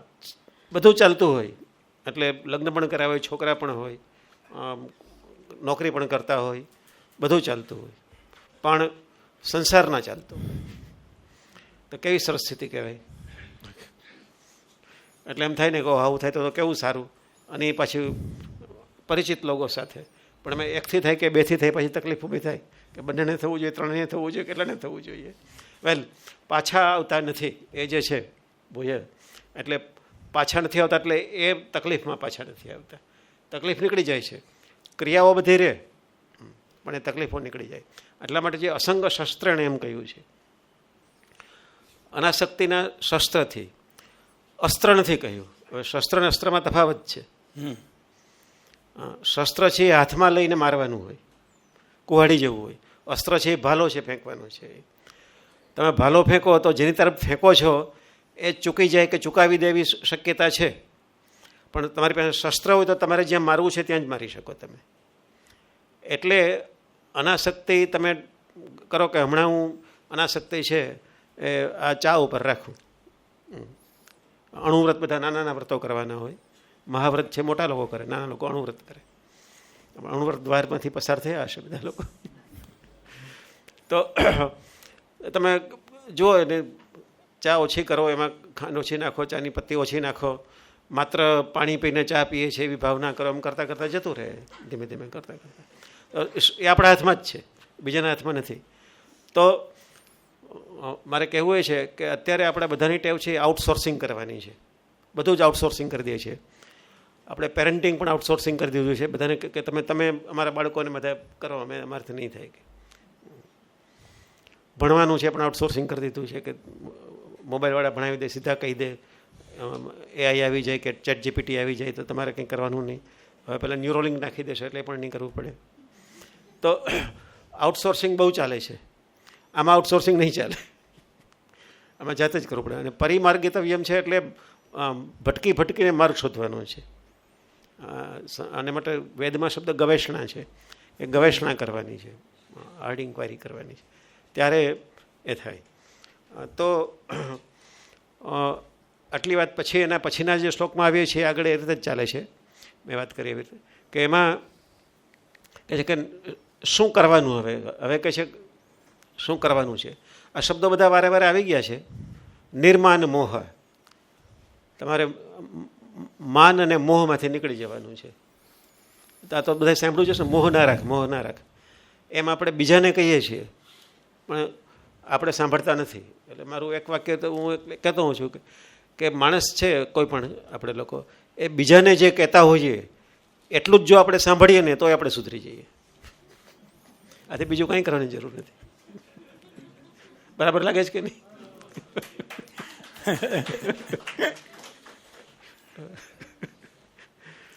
બધી કહેતા જાય નિર્માન મોહ. માનવાળું બહુ હોય છે, માન તો આપવું જોઈએ ને, આપણું પણ કોઈ માન રાખવું જોઈએ ને, આની ગરિમા તો જળવવી જોઈએ ને. એવી કશી ગરિમા ના હોય. ગરિમા છે એ તો આપણે આપણી જાતને અહમ તરીકે ઊભી કરેલી છે, એ ગરિમા છે. આ બધું થાય છે પેલા 3 ગુણ અને વિષય. એમાંથી 5 ક્લેશ છે, અવિદ્યા મુખ્ય છે. 5 ક્લેશ છે એમાં એક ક્લેશ અસ્મિતા છે. હવે ઘણાના નામ પણ હોય છે અસ્મિતા, અહીંયા છે કે નહીં ખબર નથી મને. પણ અસ્મિતા બહુ ખરાબ નામ છે. હવે આવું કહેવું પણ અત્યારે ખબર છે, કોઈના નામ વિશે ટિપ્પણી ના કરી શકે, મારા પર કેસ થઈ શકે. એટલા બધા નામ આપણે નામરૂપ જૂજવા, પણ અત્યારે નામરૂપ પૂજવા થઈ ગયું છે કે બધા પૂજે છે. કોઈના વિશે કશું કહી શકાય નહીં, કોઈ જાતિ વિશે ટેક્સ્ટબુકમાં લખી શકાતું નથી. કવિતામાંથી શબ્દો બદલી નાખવા પડે છે. તો ધૂળો નામનો વાણિયો પેલો છે ને, તો વાણિયો શબ્દ ટેક્સ્ટબુક વડે કઢાવી નાખ્યો, વાણિયો શબ્દ નહીં વપરાય કે પહેલાં લખ્યો તો કે હશે ત્યારે, હવે ના વપરાય કે. તો આપણે આપણા નામથી, આપણી અટકથી, આપણી જાતિથી એટલા બધા બંધાયેલા છીએ કે એના વિશે કોઈ કરે તો તરત પેલી કૂતરાની પૂંછડી ઉપર પગ મૂક્યો હોય ને જેમ કરડવા દોડે એમ દોડીએ છીએ કે તું અમારે બ્રાહ્મણ વિશે કે રાજપૂત વિશે કે આના વિશે કે તું કહી જ કેવી રીતે શકે. અને હવે તો માત્ર પુરુષો સ્ત્રીઓ નહીં, પુરુષો સ્ત્રીઓ છે, પુરુષ ને સ્ત્રી બંને છે, તે એવા બેમાંથી કંઈ નથી. એવા લોકો LGTB વાળા બધા લોકોને એવું છે કે અમારા વિશે કંઈ કહેવાનું નહીં. તો કેટલો બધો અસ્મિતાને જાળવી રાખવા માટે આખું જગત પ્રયાસ કરે છે. એવી સ્થિતિમાં અત્યારે આપણે છીએ. ત્યારે આપણે આ ગીતાને સાંભળી રહ્યા છીએ અત્યારે. એટલે એમાં આપણે ફસાઈ જતા હોઈએ છીએ આ બધું કરવામાં. જો કોઈ આપણને માન ન આપે તો શું વાંધો છે? હું એટલે તમને જો હું હોય તો માનની જરૂર પડે ને, હું નથી તો માનની જરૂર નથી. એ આપણે કહીએ ખરા કે અહંકાર છે. ઘણા બધા એકબીજાને કહેતા હશે ઘરમાં કે તમારામાં અહંકાર બહુ છે, પણ એ તો એને પેલા સામેવાળાને છે એટલે લાગ્યો નથી, લાગે જ નહીં એને. પડઘો ત્યારે પણ એક દિવાલ હોય તો, નહીં તો પડઘો પડે કેવી રીતે? ઓકે, તો નિર્માણ મોહા જીત સંગ દોષા, સંગ દોષા એટલે આસક્તિથી દોષ થાય છે, એ બધા દોષ છે એને જીતી લેવાના છે. એટલે પહેલાં 3 ગુણ સાથે અને આની સાથે મોહ થાય ત્યારે મગજ ઉપર એક છારી બાજી છે એટલે તમને દેખાય નહીં. જેમ મોતિયો ઉતરાવવો પડે એમ મોહ ઉતરાવવો પડે, એવું થાય. અધ્યાત્મ નિત્ય એટલે નિત્ય અધ્યાત્મમાં રહેવું. એટલે શેમાં રહેવું? અધ્યાત્મમાં રહેવું એટલે એનીબડી કોઈ કહેશે અધ્યાત્મ? હા, એ જ સ્વભાવ છે, સ્વભાવ છે એ જ છે. એ છે મતલબ કે 5મા 7મા ધ્યેય છે કે સ્વભાવ છે એ જ અધ્યાત્મ છે. અગત્યનું સ્વ છે કે અધ્યાત્મ બહાર નથી, આપણી અંદર છે. હમણાં જે આગળ કહ્યું હતું કે આટલું જાણે એને પણ વેદ જાણી લીધો છે, એટલું જ જાણી લીધું પછી બધા ઉઠીને જતું રહેવું જોઈએ. તો અધ્યાત્મ નિત્ય જે સ્વ છે, સ્વભાવ, આપણો ભાવ કયો છે એના ઉપર આપણે જાતે કામ કરવાનું છે. કે ભાવ બહારમાં રહે છે, અંદર રહે છે. જે તત્ છે, જે તત્ની વાત કરીએ ને આપણે ઓમ તત્સત કે તત્ એટલે તે, એનું નામ નથી કોઈ. અને તત્સત કહીએ ત્યારે એ તત્ની વાત કરીએ ત્યારે ત્રિમૂર્તિની વાત છે આમ તો બેઝિકલી. આમાં પણ અધ્યાત્મમાં તત્ એટલે તે. અને છેલ્લો તમે જ્યારે આટલું કહો કે અહમ બ્રહ્માસ્મિ તો હજી તકલીફ છે આટલું કહેવામાં કે અહમ છે અને બ્રહ્માસ્મિ એમ કહો છો, પણ છેલ્લું છે તત્ ત્વમ અસી, એટલે હું પણ નથી. એટલે એ છેલ્લે એ તત્ છે. એટલે આ ધેટનેસ છે એ ફોટોનમાં પકડાયેલી છે. ફોટોન જે છે ક્વોન્ટમ વાંચવાથી આ બધું વધારે ખ્યાલ આવે એવું છે કોઈ કરતા હોય કામ તો. વિનિવૃત્ત કામ ન જોઈએ. દ્વંદ્વે વિમુક્ત સુખ દુઃખ સંજ્ઞે એટલે સુખ ને દુઃખ ને દ્વંદ્વ ને બધા છે એમાંથી છૂટી જવું જોઈએ. કેવું સહેલું છે કે હવે સુખ દુઃખ ને એવા શું છે એમ, પણ હવે સહેજી દુઃખ ખમાતું નથી. ઓશીકું જાડું કે પાતળું હોય તો એમ થાય કે આવી જિંદગી હોય. એક દિવસ 2 દિવસ સરખું ના મળે, કંઈ મીઠું વધારે થઈ જાય કે કંઈ બળી જાય તો ઘણા લોકો મારામારી કરે છે, મારી નાખે છે, ત્યાં સુધી પહોંચી જાય છે. તો એ સ્વભાવમાં નથી રહ્યા. ગચ્છંતી અમૂઢા પદમ અવ્યમ તત્. તો જે આવા છે અમૂઢ લોકો છે, મૂઢ છે મોહ પરથી બને, જે લોકો અમૂઢ છે, મોહ વગરના છે, એ લોકો છે એ આવા દ્વંદ્વ મુક્તા હોય, સુખ દુઃખ છે એનાથી અસંગતવાળા હોય, એવા લોકો ત્યાં પહોંચે છે. તો બધું જાણીતું હતું અને ઘણું બધું આમાં હતું એ. પણ આની અંદર જ્યારે કહ્યું કામ, રાગ, દ્વેષ, કામ, મૂળ 3 વસ્તુ છે. એક તો તાદાત્મ્ય હોય, આપણી કામનાઓ હોય, અને મમતા, આ ત્રણ છે એ આપણને નડતા હોય છે. કામના, મમતા અને તાદાત્મ્ય. આપણે કંઈ કરીએ તો મેં કર્યું, મારા વગર થાય નહીં, અથવા એ હું જ છું, શરીર એ હું જ છું, આ પદ એ હું પ્રોફેસર એટલે હું પ્રોફેસર. પ્રોફેસર તો જુદી, હું બે ખાલી મને મારી ઉપાધિ છે. એમ ઈશ્વરને પણ ઉપાધિ છે. ઈશ્વર છે એ સૌપાધિક કહેવાય છે, એને માયાની ઉપાધિ છે ઈશ્વરને. એ ઉપાધિ વગરનો નથી. ઉપાધિ વગરનો તો તત્વ એક જ છે કે જેને બીજું કંઈ છે નહીં. એ તો તાદાત્મ્ય ન હોય, મમતા ના હોય, મમતા એ નામ હોય. મમતા, સમતા નામ ઓછા રાખે છે લોકો, મમતા રાખે છે. સમતા નામ બહુ સાંભળ્યું નથી ભારતમાં. સમતા પાર્ટી અને છે એ કામના, જાત જાતની એષણા છે કે લોકો એષણા હોય, વિતેષણા હોય, પુત્ર એષણા, બધી એષણાઓ વાત થાય છે. એવી ઈચ્છાઓ હોય. આ બધું આપણને હેરાન કરે છે. પણ હવે સારું લાગે કે છૂટી જાય તો, પણ છૂટી જાય કંઈ પેસિવ વોઇસ નથી, એક્ટિવ વોઇસ છે. છૂટી જાય એટલે એની જાતે હું કંઈ ના કરું, એ મારાથી છૂટી જાય, તો એવું નથી. 7મા શ્લોક ઉપર આવું. હા, જલ્દી. મમૈવાંશો જીવલોકે જીવભૂત સનાતન મનઃ ષષ્ટાનેન્દ્રિયાણી પ્રકૃતિ સ્થાની કરશતિ. બહુ નાનો અને મહત્વનો શ્લોક, છતાં તરત જ સમજાઈ જાય એવો શ્લોક છે. મારો જ અંશ સંસારે છે, અને જે મારો અંશ છે એ જ સનાતન છે. જીવભૂત સનાતન. આ સનાતન એટલે નિત્ય, નૂતન, છતાં જૂનું. આપણે ત્યાંના સનાતન શબ્દ ઉપર બહુ મોટા પરિસંવાદો ચાલે છે. સનાતન કોને કહેવું ને કોને ન કહેવું. પણ એ તો એની સાથે આપણે ધર્મ શબ્દ જોડીએ છીએ એટલે મુશ્કેલી છે. સનાતન શબ્દ પોતે સમજી લઈએ તો એની સાથે જે જોડાય તે સમજાઈ જાય.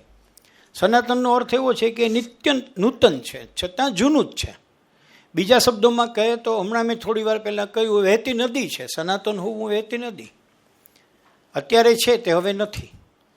અથવા તો હજી આગળ જઈને કેવું હોય તો એક પ્રવાહી પરંપરા છે. એટલે મારો અંશ છે એ સંસારમાં જીવરૂપ બનીને આવ્યો છે અને એ જ સનાતન છે, આવું ભગવાન કહે છે. અને સાથે એમ કહે છે કે એ જ પ્રકૃતિમાંથી ખેંચીને તમને આ રીતે લઈ આવે છે. જે તમે નીચે શાખાઓ તરફ ભાગો છો તો એ જ તમને પ્રકૃતિમાંથી ખેંચીને લઈ આવે છે. પણ એમાં મૂળ કામ કોણ કરે છે? 5 ઇન્દ્રિય અને 1 મન. ઇન્દ્રિયો એવી મૂકેલી છે, હવે એ પણ ભગવાને જ મૂકેલી છે. એટલે ખરેખર બીજી કોઈ ચિંતાનો વિષય નથી. આ બધું નિર્માણ એણે કર્યું છે. કર્યા પછી શું ગડબડ થઈ છે તે સમજાવે છે, અને ગડબડમાંથી કેમ નીકળવું એ પણ આપણને ઉપાય એ જ દેખાડે છે. આ સનાતનતા છે કે જે ગડબડનો સર્જક છે એ જ આપણને ગડબડમાંથી નીકળવાના માર્ગો બતાવી રહ્યો છે. તો બધી ઇન્દ્રિયો, મને ને તમને ખ્યાલ છે કે રાત્રે સૂઈ જાય છે, પણ મન નામનું જે તત્વ છે એ રાત્રે જાગતું હોય છે. તો આ જાગતું મન છે એ મૂળ મહત્ત્વનું કામ કર્યા કરે છે, અને એ આપણને જેમાં જે જોવું જોઈએ તે નથી જોવા દેતો, ન જોવું જોઈએ તે જોવા દે છે. બરાબર? ઘરેણામાં સોનું છે, છતાં આપણે ઘરેણાને જ સોનું માનીએ છીએ. મને તમને ખ્યાલ છે કે તણખો છે, તણખો જર્યો તો તણખો છે, એની બહુ ઓકાત નથી. પણ એ તણખાને અગ્નિ સ્વરૂપે જોવાનું આપણને શીખવ્યું છે કે શું છે એમાં, તો કે એમાં અગ્નિ છે. એ શાશ્વત છે, એ સનાતન છે, ઇટ ઇઝ ધેર. તમે બહુ નાની વસ્તુ જુઓ છો, પણ મૂળ તો એની અંદર અગ્નિ છે. લાકડું બળ્યું એટલે કોલસો થયો, કોલસો ઠર્યો તો રાખ થઈ. પણ આ બધાની અંદર મૂળ તો પાછો અગ્નિ જ છે. એટલે તમે મૂળ જે સનાતન છે એના સ્વરૂપો બદલાણા, પણ અલ્ટિમેટલી તો એનું કામ મૂળ તત્વ સાથેનું જોડાયેલું રહ્યું. અને એટલા માટે બહુ ચોખ્ખી વાત કરી કે તમને પ્રકૃતિ તરફ ખેંચી જવાનું કામ મન અને 5 ઇન્દ્રિયો કરે છે. મને આપણને 5 ઇન્દ્રિયો વિશે ખ્યાલ છે કે એને ઇઝીલી જે કામ કરવું પડે એ કરતી રહે છે. એને સંસાર સાથેનું બંધન જ એનું છે. આપણી 5 ઇન્દ્રિયો બંધ થઈ જાય તો સંસાર નામનું તત્વ અંદર કે બહાર રહેતું નથી. પણ એ એમનું આયોજન છે કે એની સાથે લગાવ રહે, છતાં સાત્વિક રહે. હમણાં જે વૈરાગ્યની વાત કરી એવો વૈરાગ પ્રાપ્ત કરતાં કરતાં એની સાથે આપણે જીવીએ. 8મો શ્લોક બહુ સુંદર. શરીરમ યદવાપનોતિ યચ્ચાપ્યુત કામતીશ્વર ગૃહિત્વૈતાની સંયાતિ વાયુર્ગંધાની વાસયાત. બહુ જ ટૂંકો અને મહત્વનો આ શ્લોક છે. જેમ વાયુ ચાલે એની સાથે સુગંધ જાય, ગંધ જાય. આપણને ખ્યાલ છે કે છેક ત્રીજા રૂમમાં અગરબત્તી કરી હોય તો નીચે સુધી કોઈ પૂછે કે આ ક્યાં અગરબત્તી કરી છે. અગરબત્તીએ તો માત્ર જલ્દી જવાનું જ કામ કર્યું છે, પોતાની ખુશ્બુ છોડી જવાનું કામ કર્યું છે, એને વહી જવાનું કામ તો પેલો વાયુ કરે છે. એમ જેમ વાયુ લઈ જાય એમ કોઈ પણ બાબત, કોઈ પણ વસ્તુઓ એના નિજના સાથમાં ભેગી ભેગી ચાલતી થાય છે. એટલે તમે એક વસ્તુ વાત કરી તો એ એક વસ્તુને આગળ વાવવાનું કામ બીજી ઇન્દ્રિય દ્વારા થતું રહેતું હશે. અને એટલા માટે એવું કહ્યું કે આ શરીરનો સ્વામી જ્યારે શરીર પ્રાપ્ત કરે છે ત્યારે કે શરીર છોડી જાય છે ત્યારે, આ જરા સમજવા જેવો મુદ્દો છે. ત્યારે જેમ વાયુ પુષ્પની સુગંધને લઈ જાય છે તેમ શરીર ઇન્દ્રિયોને સાથે લઈ જાય છે. આ થોડોક એટલા માટે ડેલિકેટ મુદ્દો છે કે આપણે એમ કહીએ છીએ કે માણસનું શરીર છૂટે પછી કાંઈ ભેગું હોતું નથી. જ્યારે અહીંયા એવું કહે છે કે ના ના, જેમ જેમ શરીર વિકસે છે એમ એમ ઇન્દ્રિયો પોતે વૈભવ ભોગવવા માટે તત્પર થાય છે. પણ આપણે જન્મીએ છીએ ત્યારે કેટલીક બાબતો આપણે જાણીને જન્મીએ છીએ. દાખલા તરીકેનું ઘણું ઉદાહરણ આપ્યું છે, વિસ્તૃત હું નહીં કરું અત્યારના સમયના અભાવે. પણ આપણે જન્મ લઈએ કે તરત જ અમુક બાબતો આપણી મેળે જ કરીએ છીએ, કોઈ શીખવતું નથી.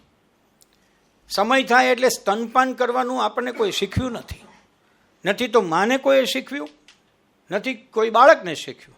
છતાં બાળક એમાં એડજસ્ટ થઈ જાય છે. ધીમે ધીમે કરતાં એને વિકસતા જવું.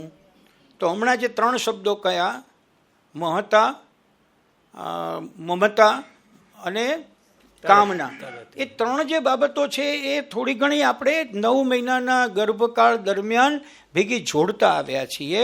અને જોડતા આવ્યા છીએ એ આપણને આવીએ ત્યારે શીખેલી હોય છે.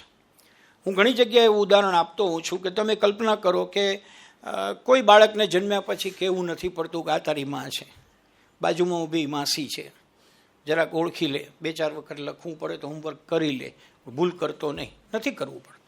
બાળક રડે અને કેટલાય બહેનો પુષ્કળ પ્રયાસ કરે પણ એ છાનું ન રહે. પણ માના હાથનો સ્પર્શ થાય અને છાનું રહી જાય. ધેટ મીન્સ કે જેનો મને 9 મહિના બહુ સરસ હૂંફ મળી છે એ હાથ આ લાગે છે, એવી સમજ આપણે માનીએ કે ન માનીએ ડેવલપ કરીને આવ્યું છે. રડવાનું શીખવું, ભૂખ લાગી છે તો શું કરવું, આ લોકો મારા તરફ ધ્યાન નથી દેતા તો શું કરવું, આ બધી જ બાબતો એને કોઈ શીખવતું નથી. છતાં જેમ પહેલો એમ કહેવાય છે કે આગલો જન્મ તમારો પૂરો થતો હોય ત્યારે જે શરીર છોડ્યું છે તેની વાસના, તેના સારા ખરાબ કર્મો, એ બધું તમે નવું શરીર ધારણ કરો ત્યારે ભેગું આવે છે. અહીંયા એક પ્રશ્ન છે જેની અમારે બહુ ચર્ચા થઈ પણ અત્યારે નહીં કરું કે આ પુનર્જન્મની વાત છે શું છે કે પુનઃ જન્મની વાત છે, ખ્યાલ નથી. પણ એટલું મારું તારતમ્ય એવું છે મારા રિસર્ચના આધારે કે જેવું માતાના ગર્ભમાં ફલિતાંડ બને અને ફિઝિકલી બાળક જન્મે એ વચ્ચેનો જે ગાળો છે એ દરમિયાન જે બધું એને મળ્યું છે એટલો તો પૂર્વજન્મ છે જ. ભૌતિક સ્વરૂપે બહાર આવ્યું એ પહેલાં જેણે પ્રાપ્ત કર્યું છે એટલો તો પૂર્વજન્મ છે જ.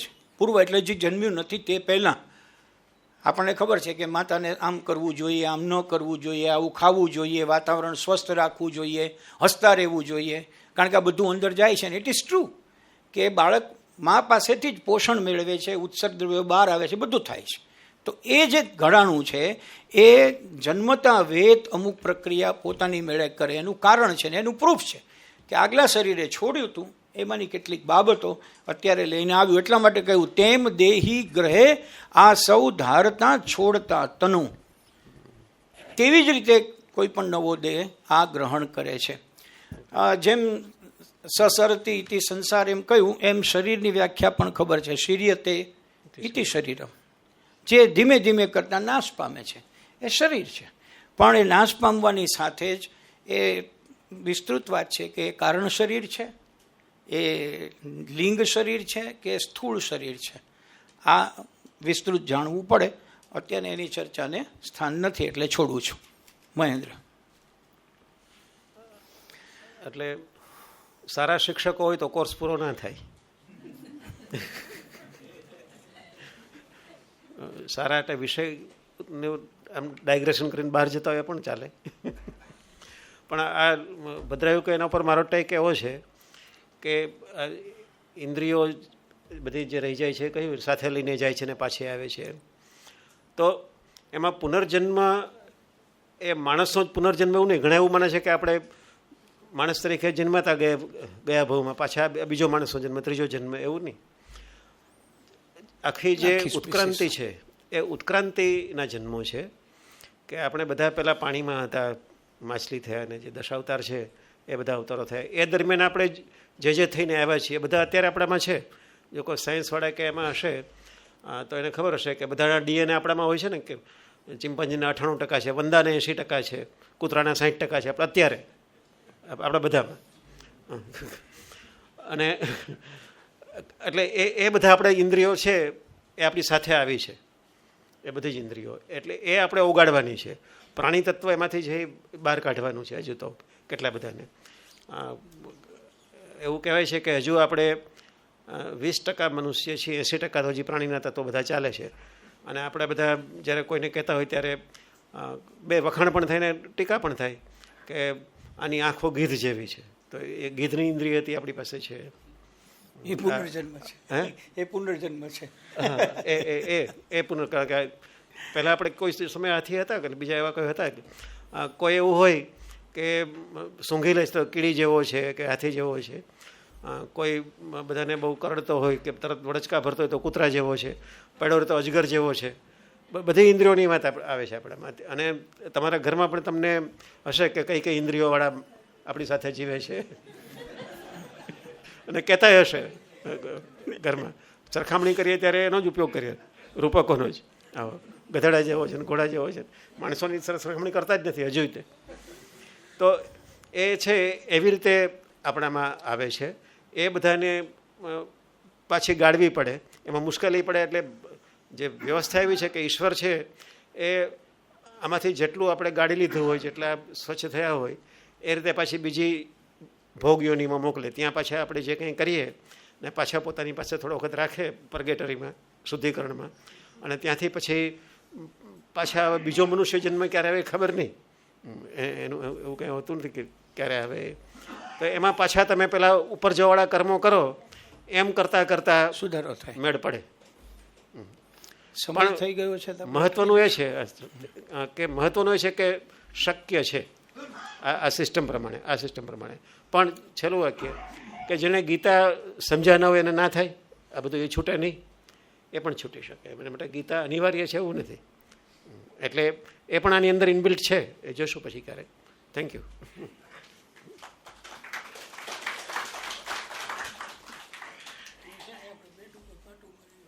મનઃ ષષ્ઠાની ઇન્દ્રિયાણી.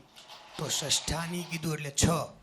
તો 5 ઇન્દ્રિયનો ખ્યાલ છે, 5 જ્ઞાનેન્દ્રિય અને 5 કર્મેન્દ્રિય. તો અહીંયા 6 એટલે કઈ વાત કરી? મનને છઠ્ઠી ઇન્દ્રિય કહેવાય છે. અને એ આખા શરીરમાં વ્યાપ્ત છે, અને બધી ઇન્દ્રિયો છે મનને વશ છે. એટલે મન છે એને કહે મનને મજબૂત કરો. મન સંકલ્પ વિકલ્પ બે કરે, પણ આપણે ત્યાં મોટા ભાગે વિકલ્પવાળું મન હોય છે. સંકલ્પ કરવાળું મન છે એનો ફાયદો ઉઠાવી અને આગળ જઈ શકાય. નેક્સ્ટ ટાઈમ વાત કરશું એની. પુરુષોત્તમ યોગ અધ્યાયમાં મન કેવું છે, આપણે કેવા છે ને આપણે કેવા થવું જોઈએ એની વાત કરી છે. મને એક સાદી સમજ એ આવી છે કે હું બહુ જ બધા દુર્ગુણો છે મારી અંદર, એનાથી ભરપૂર છું. અને મને સમજે કોણ? જે મને સમજે તે મારા માટે મારો પૂર્ણ પુરુષોત્તમ. તો આપણે બધા જ શ્રી કૃષ્ણના પ્રેમી છીએ, એટલે આપણે અહીંયા આવીએ છીએ.